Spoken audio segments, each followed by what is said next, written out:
Nah, Ubaidillah ini punya anak yang bernama Alwi. Inilah Habib yang pertama dari keturunan Nabi yang dikasih nama Alawi. Sebelum itu nggak ada yang namanya Alawi, ya kawan. Nah, ini yang pertama kali disebut Alawi, sehingga keturunannya disebut Ba'alawi. Nah, jadi Ba'alawi diambil dari nama ini, saudara. Makanya di situ ditulis Alwi jaddu Ba'alawi. Ini kakeknya Ba'alawi, saudara. Nah, dan Alwi ini masyhur dalam sejarah, saudara, putra Ubaidillah. Dan orang semua tahu kalau dia cucunya Ahmad Al-Muhajir. Sampai-sampai Imam Sakhawi menyebut namanya, Imam Ibn Hajar Al-Haythami juga menyebut namanya, saudara. Imam-imam besar menyebut namanya dalam kitab-kitab mereka. Artinya apa? Ubaidillah dan Alwi juga bukan cerita fiktif. Sampai di sini jelas? Baik, kita lanjutkan secara singkat. Dari Alwi lahir anaknya namanya Muhammad. Muhammad lahir lagi namanya Alwi. Nah, dikasih nama kakeknya Alwi. Jadi ada dua yang namanya Alwi, saudara. Nah, kemudian yang berikutnya, saudara, ada lagi Ali Khalid Ghassan. Nah, Ali Khalid Ghassan ini, saudara, tinggal di Yaman. Beliau punya anak.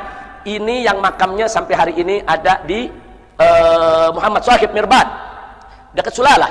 Dia masuk ke Oman, ya. Dia masuk ke negeri Oman di perbatasan. Jadi yang namanya Muhammad Shahib Mirbad, makamnya sampai hari ini masih ada.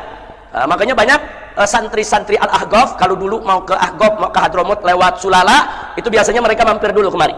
Karena di daerah Sulalah itu, di situ ada magam Nabi Ayub, ya, ada magam Nabi Ayub, Nabi Imran, kemudian juga ada magam Muhammad Shahib Mirbad. Nah, ini sudah ada di Oman ini magamnya, ya ikhwan. Nah, dari situ, saudara, ada dua anak. Imam Muhammad Shahib Mirbad ada dua anak yang sangat populer. Yang pertama adalah bernama Ali, yang kedua bernama Alwi, saudara. Nah, Ali disebut Walidul Faqih. Kenapa beliau disebut Walidul Faqih? Karena beliau ayah kandung Al-Imam Muhammad Al-Faqih Al-Muqaddam.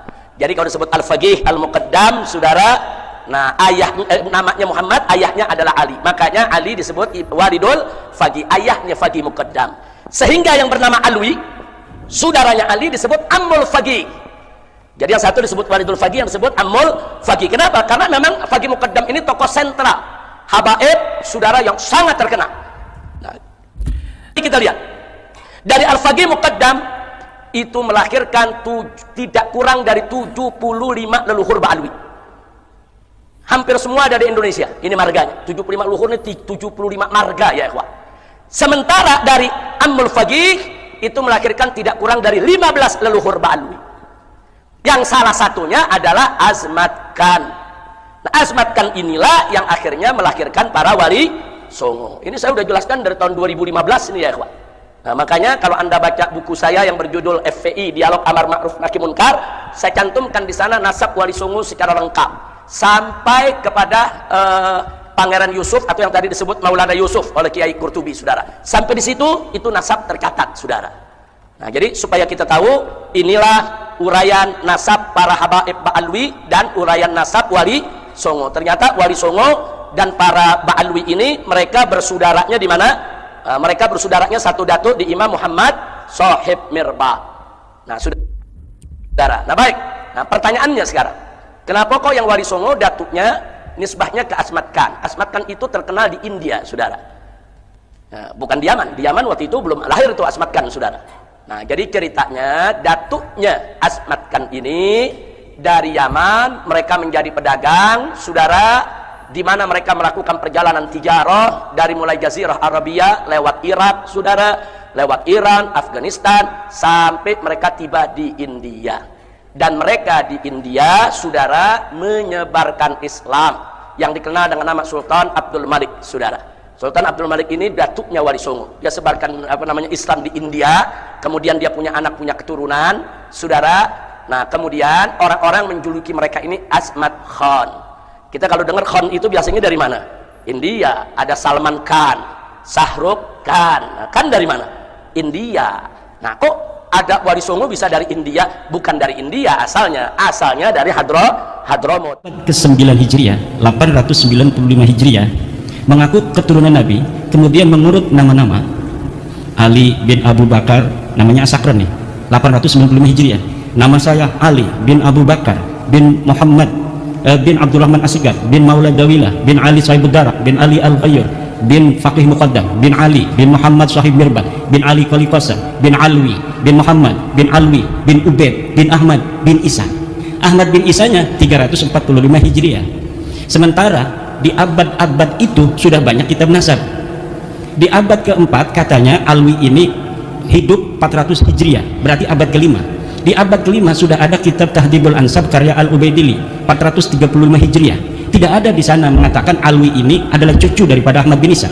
Ahmad bin Isanya disebutkan dia punya anak, kemudian keturunan sampai beberapa keturunan, tapi tidak menyebutkan Alwi ini, buyutnya Rizik Syihab itu, sebagai keturunan baginda Nabi besar Muhammad. Ada juga di abad kelima itu kitab Muntaqilah At-Talibiyah karangan Ismail Toba-Toba. Ismail Toba-Toba itu 470 Hijriah.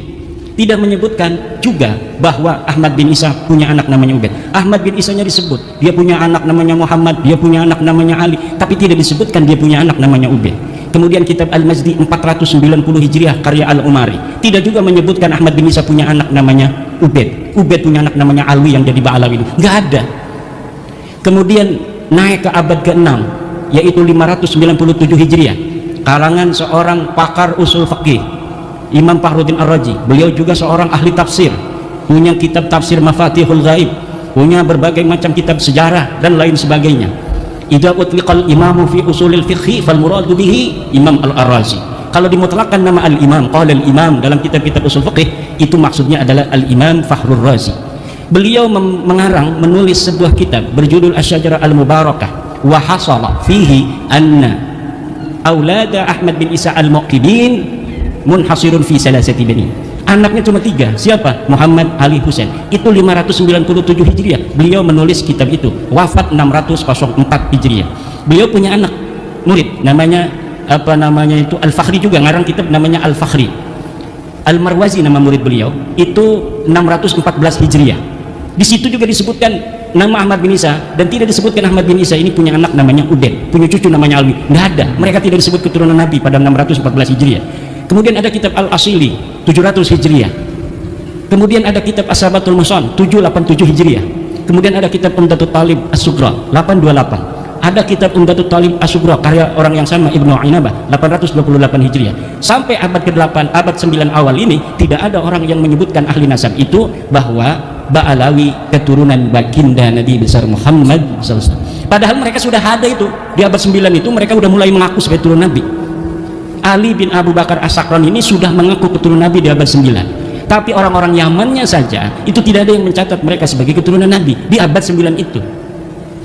Maka saya sebutkan ada 550 tahun kosongnya riwayat antara pengakuan dan orang yang diaku. Orang yang diaku 345 Hijriah, mereka mengaku 895 Hijriah, hitung pakai kalkulator 550 tahun.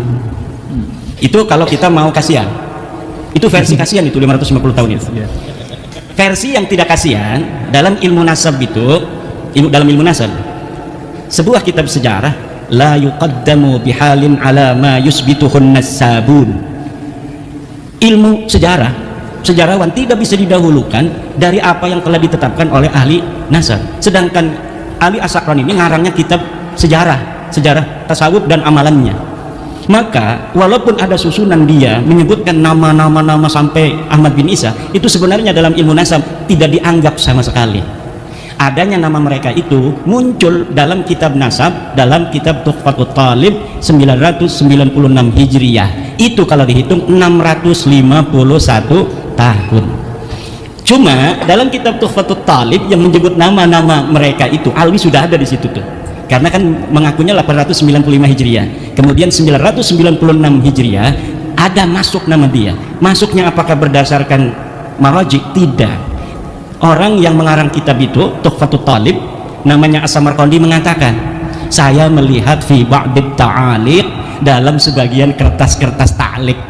Jadi bukan berdasarkan maraji dari kitab-kitab, tetapi berdasarkan apa yang dia temukan dari kertas yang ada di pinggir jalan. Dia nemuin aja, wah dan bin masukin aja supaya kitab saya agak banyak lah. Itu hanya begitu saja.